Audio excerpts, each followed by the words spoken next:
আসসালামু আলাইকুম এভরিওয়ান, সবাই কেমন আছেন? আশা করি ভালো আছেন। আমি আল্লাহর রহমতে ভালো আছি।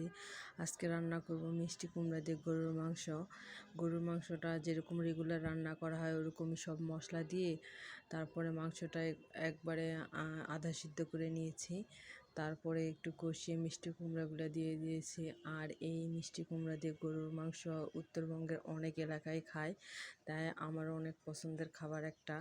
আপনারা কেউ যদি না খেয়ে থাকেন তাহলে অবশ্যই রান্না করে খেয়ে দেখবেন, আর কমেন্টে আমাকে জানিয়ে দিবেন যে খাবারটা কেমন। আর এই খাবারটা অনেক টেস্টি হয়। ফাইনালি আমার এটা হয়ে গেছে। আর এইটার ফুল রেসিপি যদি কেউ জানতে চান তাহলে অবশ্যই কমেন্টে জানাবেন।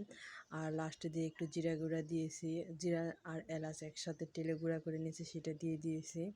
আর দেখতে কত লোভনীয় হয়েছে দেখেন আপনারা। আর